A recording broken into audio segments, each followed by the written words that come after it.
I'm Jim Halfpenny, and I welcome you to a gathering of naturalists. The gathering is hosted by Naturalist World, an ecological education company located at the north entrance to Yellowstone National Park. Our company sponsors educational programs and research in the greater Yellowstone ecosystem. We also host this free lecture series, which highlights the knowledge and expertise of those who live, study, and love the ecosystem.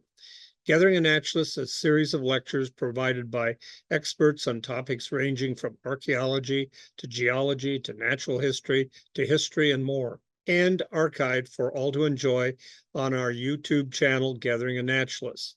Please join me now for our program. It gives me great pleasure tonight to introduce my buzz mentor, Toshack, has taught classes here in the park on the bumblebees of the park in Montana, and I was fortunate enough to be a student with her this summer and to collect some bees on Mount Washburn. Thank you all for being here tonight. With this size of a group, I just wanted to say I love questions, so if something pops up, please feel free to ask it. Also, if you have a bee pun that you're just dying to share with the group, feel free to type up. But my name is Michelle Toshack. I'm a conservation biologist with the Xerces Society. Butterflies were kind of the gateway pollinator for me, so I started doing field work back in 2010, frolicking in subalpine meadows, looking for butterflies all around the North Cascades. And since then, I've built a career in community science and recently with Bumble Bee conservation. So the Xerces Society was founded in 1971. So our mission is to conserve invertebrates and the habitats that protect them. It was named after this Xerces blue butterfly, which is the first butterfly known to go extinct due to human causes. I have a team that I work with across the US, and we do so much work in pollinator and invertebrate conservation. So we have a team that works with the Western monarch populations. You've probably heard they're not doing so well. So this year was actually the second lowest monarch count on record. We have a team that's doing a Firefly Atlas throughout Firefly ranges, and we have a freshwater mussel team, and then I work with the Bumble Bee Atlas team. So a lot of times we think about pollinators, we think about the food that we consume, and this is very true that everything that provides nutrition is due to animal pollination. So blueberries, strawberries, Brussels sprouts, like all those healthy foods, you can thank a pollinator for that. But that is a very self-centered way to think about pollinators and the systems or the ecosystem services that they provide. So I like to think about it a little bit different. What are pollinators contributing to wildlife and ecosystems? So the plants that are pollinated produce seeds and nuts, so wildlife are consuming that. The plants that are pollinated are contributing habitat for this tiny little deer that's hidden here in this photo. And insects and pollinators themselves are actual food for wildlife. So this chickadee over here on the right, one pair of chickadee will feed its young somewhere around 10,000 caterpillars. So we need a lot of insects for ecosystems to thrive. So because of this, pollinators are considered keystone species. So without them, ecosystems would essentially collapse. So they're kind of a big deal. More than 85% of flowering plants require an animal, usually an insect, for pollination. A lot of animals are considered pollinators, but we're going to be talking a lot about bees, mostly bumblebees tonight. And the reason for this is that bees are intentionally collecting pollen and nectar. So nectar provides carbohydrates for the bees, and pollen is the only source of protein. So if you think about a flower, it will regenerate nectar. So some flowers can do this. So they close at night, open back up, regenerate nectar. Pollen is the limiting factor here. So once pollen is created, the plant is done producing pollen. So pollen is kind of the hot thing that everyone is like chasing after to try to get.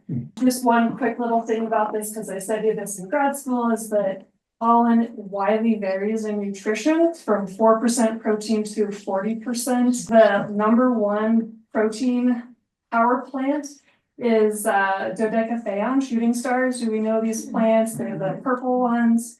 They're buzz pollinated, so bumblebees have a special relationship with that plant. So if you want to get into pollinators and nutrition, come talk to me, because I love nerding out about that stuff.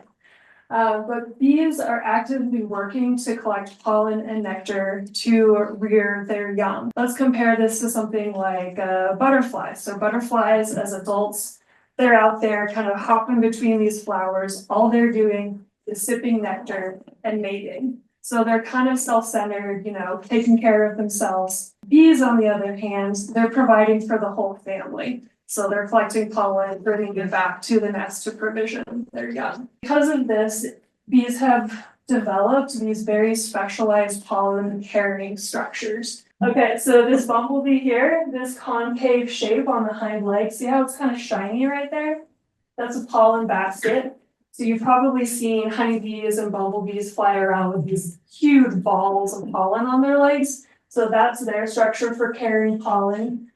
This is a leafcutter bee, so also known as a hairy belly bee. So they carry pollen on their belly. This cute little cowgirl, she's got these saddlebags, so her legs are all hair that she uses to carry pollen.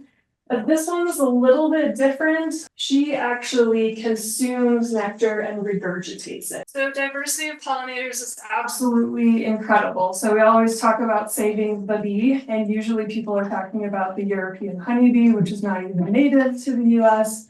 But we have this incredible diversity. So there's about 4,000 species in the US and about 500 to 600 in the GYE. I work closely with the Montana State University. They go on these insect collection trips, and every time they come back from a trip, they have new species that they're adding to the list. So not new species known to science, but new species known to this area. So it's kind of this unknown world that we're continuing to add to with pollinators. We often think about pollinators as being social insects. So honeybees and bumblebees, they have these nests or hives. But many insects, many pollinators are solitary. So they will emerge, mate, collect pollen and nectar, provision their young, and then die. So a lot of these solitary bees won't even meet their offspring. So about 90% of bees are solitary, more than 75% are ground nesters.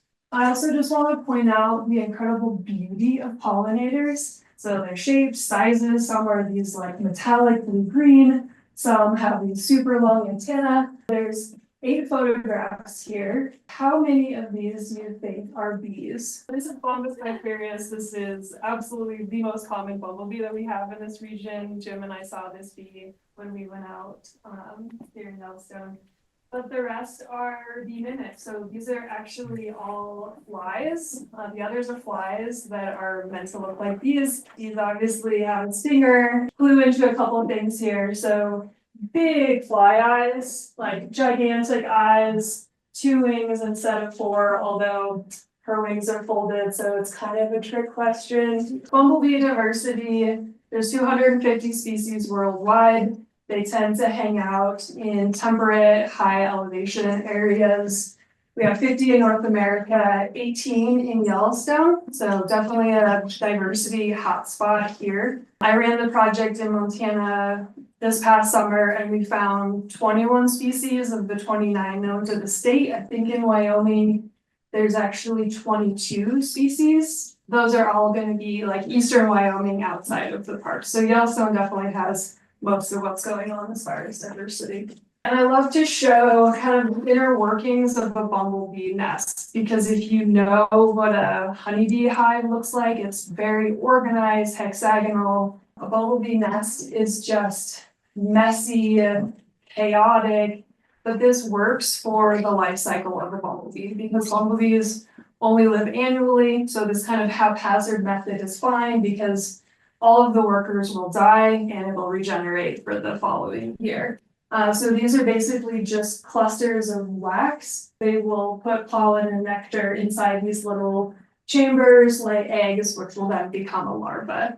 The larva is in the nest. All it's doing is just consuming that nectar and pollen that's been brought to it. So lovely little life for a bee larva. They pupate, which is basically turning into a sack of goo and reforming to eventually emerge as an adult bee. So the metamorphosis is very similar to a butterfly, which we probably all were taught in kindergarten.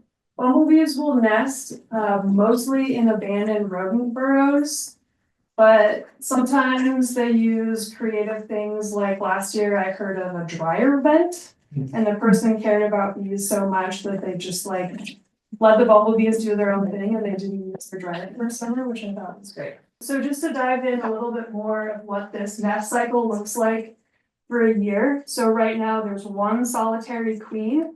She has essentially buried herself in dirt or leaves. She's just hanging out, overwintering by herself. In the spring, she'll start foraging. So you probably have noticed early spring, these gigantic fuzzy bees are out. Those are all the queens. She's just bulking up, like getting nutrition so that she can do the next step, which is establish her nest. So she'll look for an abandoned rodent burrow. Sometimes they use like old stumps or where a root has decomposed, sometimes rock piles, but she will establish her nest when she thinks that it's suitable. You'll probably also notice bees crawling around on the ground, trying to find a nest, and they look so silly when they're doing this because they'll like run into a dead end, reverse, kind of spin around a few times, and they look very sad and confused when they're in this stage. She lays her first brood, so she lays eggs. This little pot here is what she will sip on, so that's just nectar so that she has the energy to incubate her first round of eggs. Bumblebees are very vulnerable at this stage because she's there in the nest underground. She doesn't have worker bees, and a lot of things can happen early spring, summer that are challenging at this stage.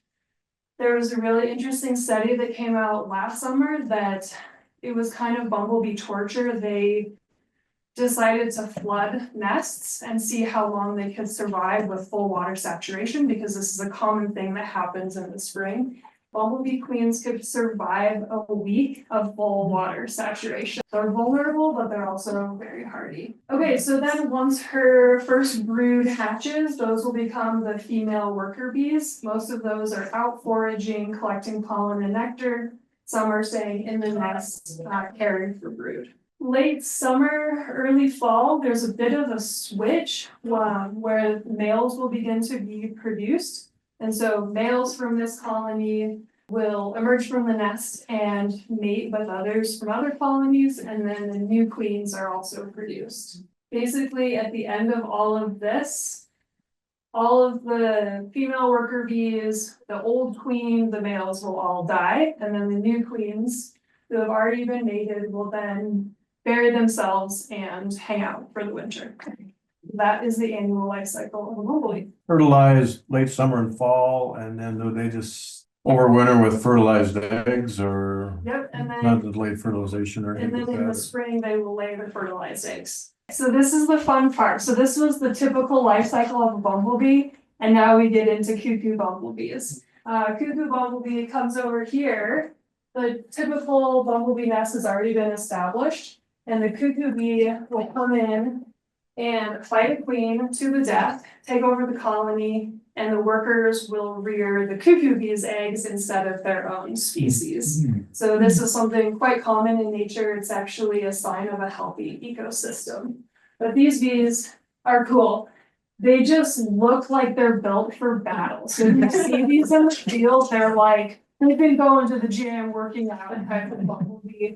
They have this really thick exoskeleton, thick head, strong stinger, and they're not actively foraging for pollen. So they don't have those like big balls of pollen on their legs. Many times this is successful for the cuckoo bee, but sometimes it doesn't work. So if the workers catch on to the cuckoo bee, they will defend the nest and they will try to sting the cuckoo bee, or my favorite method is they just vomit nectar onto the cuckoo bee, and then the cuckoo bee is just stuck. I really want to see a video of this. I don't think it's something that's easily documented, but okay, so just wanted to share some adaptations of bumblebees.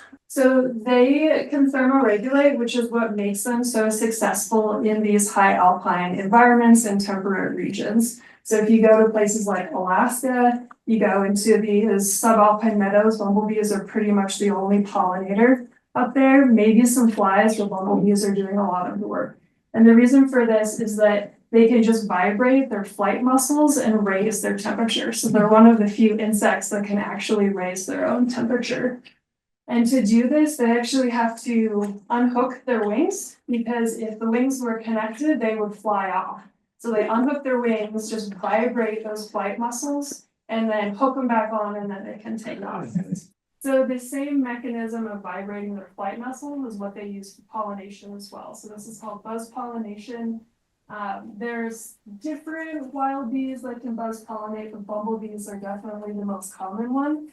And so they are attaching to the anther of a flower, vibrating those flight muscles, and then it releases the pollen of certain types of flowers. Not to keep talking poorly about honeybees, but bumblebees do this, honeybees cannot. There's one species in Australia, I think it's maybe it's a mason bee, but it buzz pollinates using its head, and so it's just banging its head against the anthers. Okay, the other thing, adaptations about bumblebees is that they have the capacity to learn. So a couple different studies were done here to have bees solve puzzles. So the one on the right, they had to roll these balls to get a nectar reward. The one on the left, they were kind of solving these different shaped puzzles to again access nectar. And what they learned from both of these is that if a bee learns how to solve the puzzle or get to the nectar reward, the one who's watched that can learn that behavior. And this makes a lot of sense in nature, because every time a bee goes to a new flower, it has to learn how to access the nectar. And so it makes sense that some of the other bumblebee watching is like, cool, I can watch you learn how to do this, and now my job is easier. Bumblebees in general are not doing so well, so I want to talk about conservation threats and concerns. Status assessment was done of the bumblebees in North America. This process took over a decade for all of the 50 species. The green shows the 28 species that were found to not be of conservation concern. Anything in those two shades of red, yellow, orange means that they're somewhere between threatened or critically endangered. And then in gray, there just wasn't enough data to be able to assess it, which is probably a sign that they're not doing so well. About around 25% of bumblebees in the US are threatened or near threatened. So there are a few reasons for this. So habitat loss is a major one. So if you think about an ecosystem that used to be full of diverse flowers and then was converted to agriculture, there's nothing for a bee here. Same thing with lawns. I think that urban areas, suburban areas can really do a lot for pollinators, but not if it's just grass. There's no flowers or like very few flowers in this photo that a bee could use. The other one I want to talk about is disease from commercial bumblebee colonies.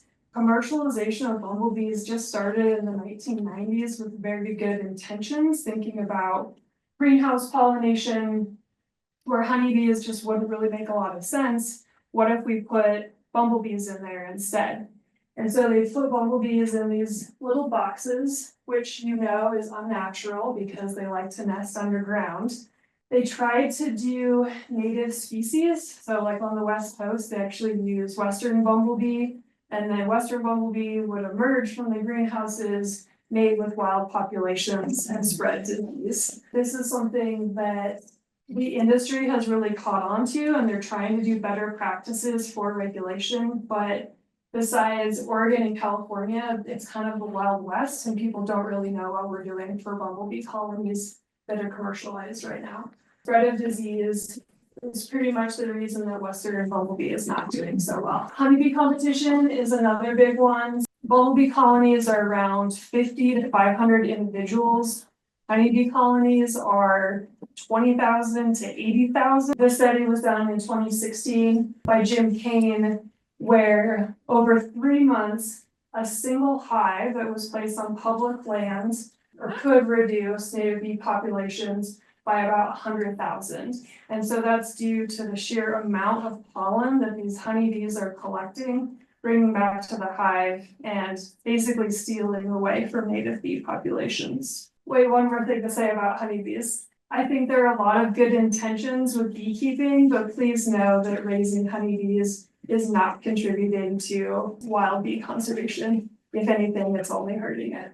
Okay, so this time of year, I love to gaze at these photos of lovely wildflowers and just dream about the subalpine. But Yellowstone is really a special place for bumblebees. There's a few species that I want to share with you that I'm really interested in seeing here. So high country bumblebee, as its name suggests, only hangs out in these subalpine, alpine ecosystems. We didn't find it in the park this year, but it has been known to occur here. And I was in the Beartooths this summer and found it, but there's just not a lot of them in general. And so they were one of the data deficient species that we don't have an accurate species assessment. The other one that I really want to see is called the forest bumblebee. It's only found in northern latitudes and it has not yet been found in Yellowstone. It was found in Grand Teton. So I'm going to keep my eye out for that bee. I'm not going to share like how do I do these. If I convince you to join the Bumble Bee Atlas, we'll go into this a little bit more so you know what's a little more. Okay, so I do want to spend some time talking about the Western bumblebee, which used to be one of the most common bees in Western North America. So this map on the left shows occupancy in 1998 and compared to the map on the right showing occupancy in 2020. Dark orange, red shows high occupancy. White means that it doesn't exist there anymore. And if you look at the West Coast, what it used to be to now, it's very hard to find this bee. And that's actually one of the reasons why the Bumble Bee Atlas started in 2018 was to try to document decline of this bee. I want to zoom in to the greater Yellowstone ecosystem, which is pretty much the last stronghold for this bee. So it is still declining here, but it's declining by 15% compared to 90-ish% in other parts of its range. We did find this bee last year at Yellowstone Lake, so we know it's here, but we just need more data. So for identification, this one is a really easy one because it has this white butt. So if you see a bee with a white butt, it is a Western bumblebee. But this study was done 2 years ago, or a few years before that, I guess, when they were doing field work. But they wanted to see what are the plants that Western bumblebee is actively utilizing that field sites across Montana. And they found these 12 species were being preferentially foraged on. So if you love wildflowers and you want to encourage native plants in your own yards, this would be a great place to start. And I wanted to mention that the study that we did last year, we didn't find a ton of Western bumblebees, but I think in Montana, it was around 32. The top 3 plants that they found in this study from across Montana, we found these top 3 to be the same, which I think is wonderful. So they love spirea, snowberry, and monument plant. Cuckoo bumblebees are very closely connected to their host species. So Stuckley cuckoo bumblebee invades the nests of Western bumblebee. So it makes sense that if Western bumblebee is not doing so well, Stuckley cuckoo bumblebee is not doing well. This species was proposed to be listed under the Endangered Species Act. Just this year, it will likely go into effect. Historically, this cuckoo bee was found in Yellowstone, but no one has seen it since 2015. So we really want more people out there looking for this bee, preferentially before it formally gets listed as endangered, because it puts us in this really weird position where we want to find the bee, but we can't actively go out and handle these bees once it's listed as endangered. So we kind of have one summer to really find this bee. And yeah, I think I said this, but it has been found here in the park.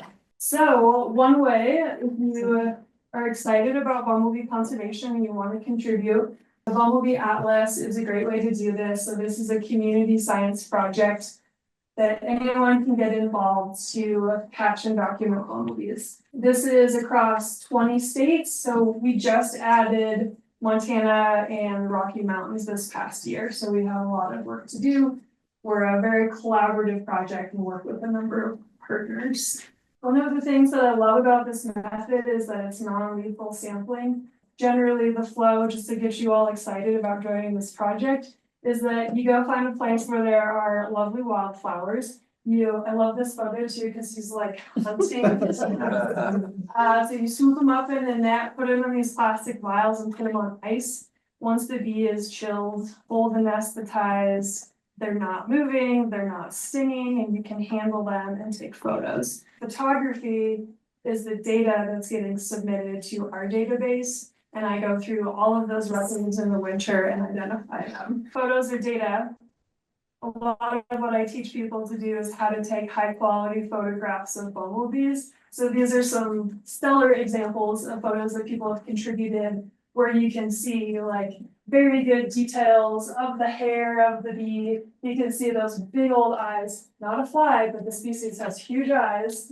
Other characteristics that I need that are super detailed, like the cheek length of the bee, the coloration of the hairs, other subtle clues that we don't teach to the public because identification is really challenging. We provide a number of resources online and in person. So we put together these ID guides, participant handbooks, and try to set people up for success. Everything that we are doing are in regions that have asked us for bumblebee data. So we are working to put together things like identification guides, habitat management, putting on workshops for land managers so that the data is accessible and useful. If you're listening to this and you're like, there's no way I'm gonna catch a bee and put it on ice, that's okay. There's other ways to get involved. If you like to go out and take photos of bees, one thing that you can do is just snap some photos, especially of these rare bees like Western bumblebee, upload those to Bumblebee Watch. So we just ask that you take many photos, different angles if you can. We're trying to use that to monitor populations that are not doing so well. So this Western bumblebee here, I included the two different morphs because they can look a little bit different, but they always have that white bum. Okay, so the field season starts in June. If you're interested to join the Atlas, this QR code goes to our mailing list, or you can go to bumblebeeatlas.org. There's also a sign up in the back of the room and I'll capture your email addresses. Because the project is new, we ask that you just help spread the word. We're trying to get a lot of people to cover some really rural areas. And we will start our training in the spring. Actually have some dates up here. Field training is a great way to practice protocols, catch bees in the field together. So July 24th, 25th, I'll be teaching our pollinators of Yellowstone course through Yellowstone Forever. And July 26th is the Bumblebee Atlas Field Day portion of that. There's so many events across the region. I think I have one in Glacier, Grand Teton, one in Cody, one in Ekalaka. So if you want to travel some places of Montana and Wyoming, there's lots of opportunities. Questions? Just in terms of the flowers that we've shown that they're attracted to the most, is that listed somewhere in on your site? So there's a resource back there that has recommended flower lists for this region. There's a lot of plants, and those plants were selected for early and late season blooming times. There's a lot of resources there, but I don't have anything specific. Yeah, that one. I don't have anything specific to the western stuff. I just know we have an awful lot of thistles in part of the yard that I have always wanted to get rid of and maybe shouldn't. I would say native thistles, native plants are generally better. I mean, in some cases, pollinators will go for what's available. So I caught a lot of these on knapweed last year, but you should not all be planting knapweed. What about like their vision? Like, do they key in on, can they see like ultraviolet, different kinds of light or colors that we can't see and stuff? Yeah, so a lot of flowers have these UV tracks that are leading it to nectar and pollen resources. So bees have that vision. There's some really cool things on the internet where you can look up like UV tracks of these flowers that are basically like a landing runway for the bees. What is advantageous for flies to look like these? So bees have stingers and predators, mostly birds, will evade an insect with a stinger. And so a fly is like, oh, I can mimic that and then will not be eaten as. Talk a bit more about what their hibernation is like. I believe torpor is the word for it. They're underground, they're not completely frozen, right? Because it's still like above freezing. With all the snow insulation and the depth that they've buried themselves. And so like they're not waking up in the winter. All of their functions are completely suppressed and they're just barely staying alive until it gets warm enough. They emerge based on temperature and light. Those are their indicators for when they emerge. They incubate? That's crazy. So your next slide said that they can buzz and generate warmth, which is cool to warm themselves up. How much heat can they produce for like an egg? They lay on their eggs and incubate similar to a bird. Where do they go from their original sort of like hatch? Like, do they migrate? Do they? That's have a great parachute? question. As little as they need to fly. So if there are lots of flowers around, they will fly less than half a mile. I think like in ideal habitat, they can fly like up to 2 miles if resources are scarce. But generally their routes are shorter than honeybees. Honeybees can fly around 5 miles.